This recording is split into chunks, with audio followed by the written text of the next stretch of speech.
Arjun Kharge to ensure that their star campaigners maintain the model code of conduct and refrain from divisive rhetoric.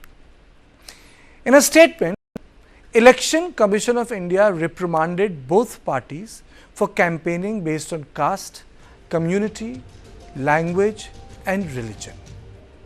The Congress was cautioned against making statements implying threats to the constitution and politicizing defense forces, while the Election Commission has urged Bharatiya Janata Party to avoid religious and communal tones.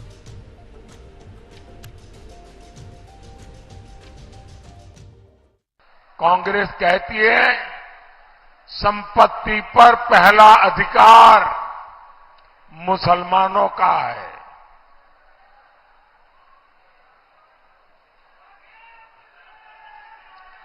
Modi कहता है संपत्ति पर पहला अधिकार इस देश के गरीबों का है। और साथियों, ये कांग्रेस वाले जो कहते हैं कि संपत्ति पर अधिकार मुसलमानों का है, वो आपकी कमाई छीन करके ये अपनी वोट जिहाद वाली वोट बैंक में बांटना चाहता है। The Election Commission of India emphasized the importance of upholding India's social, cultural heritage and electoral processes and dismisses allegations between parties, highlighting the responsibility of the party in power and the limits of opposition during elections. Now, the larger issue is, where does the buck stop? On this, I am joined by Ajay Jha, senior journalist, political analyst, and Brijesh Pandey, input editor of News 9 Live.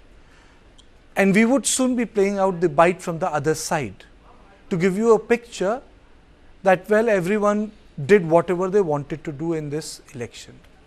So, coming straight to you, Brijesh, one, is EC a toothless tiger? Well, absolutely, EC is a toothless tiger. I think 5 phases of election have gone by.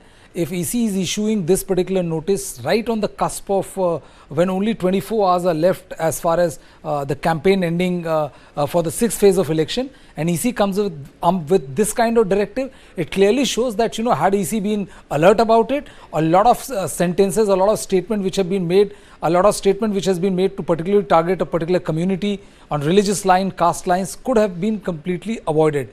But the way EC has gone about it is that they have prevaricated from acting on that on the complaints which have been filed by opposition parties, and that is the reason why this coming at this moment is too little too late for that. Too little too late. Ajit, is Election Commission of India a toothless tiger? Doesn't make a difference. There is no punitive action.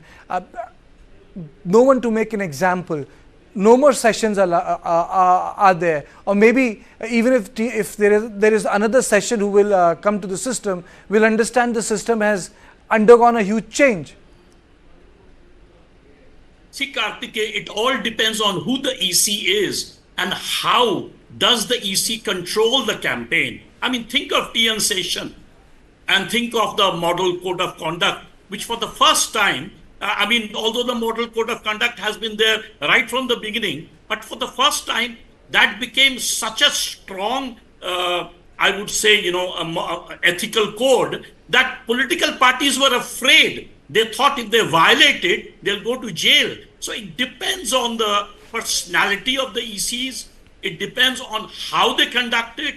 As Brijesh rightly pointed out, they should have made this, the statement that they have made, don't use caste and religion as negative campaign right from the beginning. In fact, since I've been covering elections, that has been more than 35 years, every time caste and religion have been used. In the past, all the terms that we are echoing now, Mandal versus Kamandal, this all started back in the 1980s, 1990s, ever since I joined journalism.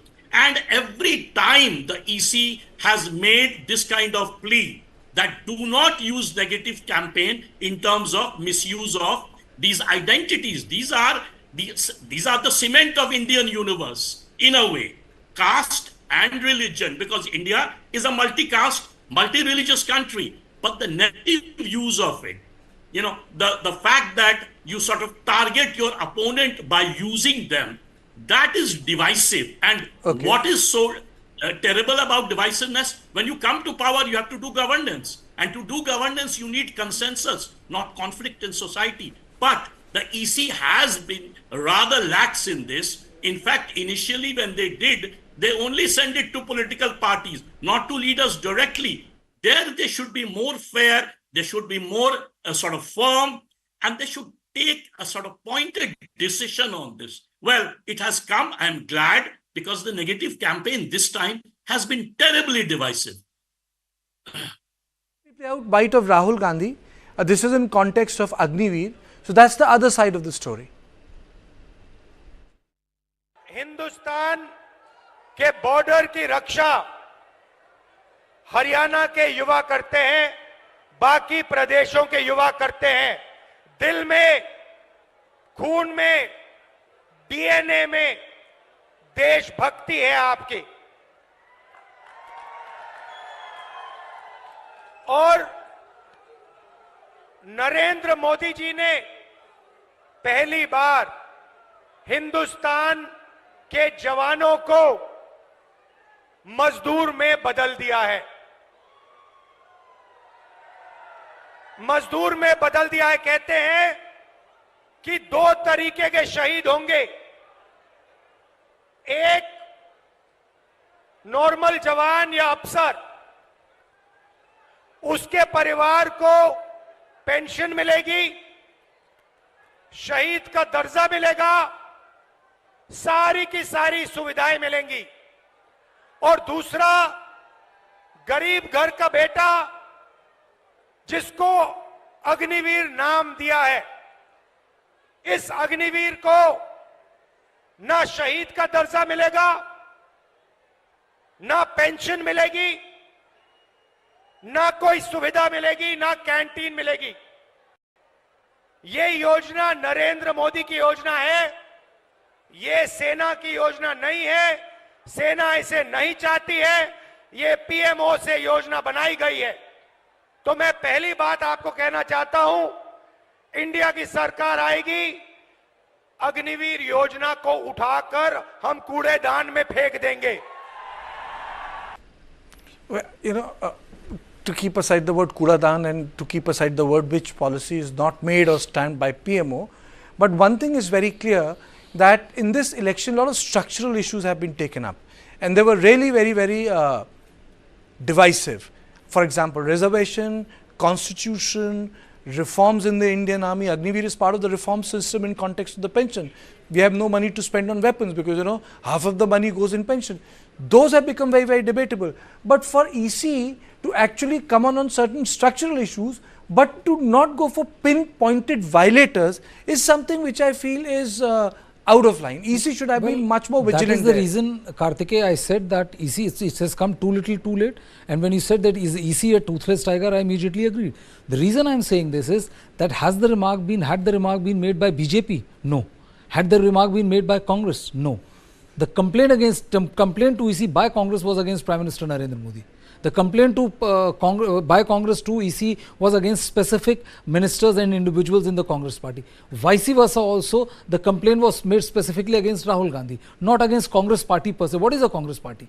But the EC decided to, displayed a very craven attitude, and they said that, instead of going specific, which may harm them, they have gone, taken a very broader context that, I'll issue a notice to BJP, I will issue notice to a Congress party. As you know, all the statements and speeches which have been made are all tarred under the same brush. When you're coming on the eve, 24 hours left before campaigning for 6 phases ending, and this election has been divided into 7 phases, I mean, it's open secret to everybody as to what you make of this. Ajit, is it also because of the fact that we have actually diluted independent institutions? Why blame Bharatiya Janata Party in context of Mr. Gogoi, who delivered the judgment on Ayodhya? But it was the Congress party who made Mr. Gill minister in its council of ministers, who was a retired election commissioner of India, and he went on to join the UPA 1.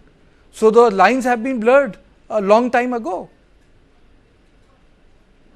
Yeah, technically speaking, Kartike, Ayodhya judgment was not delivered by Gogoi in the Supreme Court, but Chandrachud, right? So let me clarify that for our audience. That the final, there were 5 judge members, but everyone agreed that the entire judgment on Ayodhya was written by Dhananjay Chandrachud, though his name was not put there. But let me make another point here. The problem with the EC is, remember, see, there are 2 traditions of democracy. One is the Republican tradition, which is law and order. The other is the democratic tradition of, let's say, popular support. Now, the law and order is as important as that getting electoral support, popular support. So the EC is in charge of the law and order during this entire period of the elections. They control talking about everything. a historical fact, Ajit, I'm talking about the fact that it was a commission which had 1 commissioner. Subsequently, there became 3 commissioners. Who did that? Who diluted the power? That is also an issue. It's like PMLA. I mean, someone mastered the trade, but someone created it also. Sure, you're right about that. But as long as you have neutral officers, most of these people, one person who joined later was chief secretary of, let's say, Uttarakhand, right? He was in charge of I think it's an oxymoron. I'm sorry. No, it's oxymoron. Not. I mean, after all, TN Session showed neutrality, and he was a former cabinet secretary, of course, but he showed neutrality, he showed teeth. You cannot say the EC is toothless with people like TN Session, or for that matter, even James Michael Lingdo, right? These people showed teeth. They showed what it means to take over law and order and keep the noise away during elections. Whereas today's EC, they become too gentlemanly. They want to make everyone happy. They are probably waiting for another posting post EC. So they end up not taking the job seriously. Ajit has broadly pointed out, but I would also like to add one thing, that Kartike, 2 wrongs don't make a right. Just because something wrong has happened in 1970 or has been done by a Congress, which should be documented, which should be told. But if you are also exercising the same thing, then how do you claim that you are different from Congress party? If the wrong which has been committed in 60s, that the caste system, apartheid, everything was in vogue, would you say that in 2024 I would go on with the same system just because it happened there in 1964? You seek change because you bring change. And change is not what has been done in 1970s or 2000s, or when the Congress governments was in power. There was something wrong about the strategy which they deployed. There was something wrong about the policies which they did, and that is the reason why people opted for change. It was not out of I just felt like we are playing Ludo and let's go for a change in color of the coin which you choose. So the change was brought in, and the position of EC is back to the pre-TN Session era, where where it was considered to be merely an extension of the government and not more than that. Okay, I think that's very well put. I had a short time for this discussion. Thank you, Mr. Jha. Thank you, Brijesh, for joining in this very short discussion, because it's time for 1.4. And it is Manipur renaming controversy has heated up as the Manipur government filed FIR against Kuki outfit that renamed Meitei community's Sacred Hill.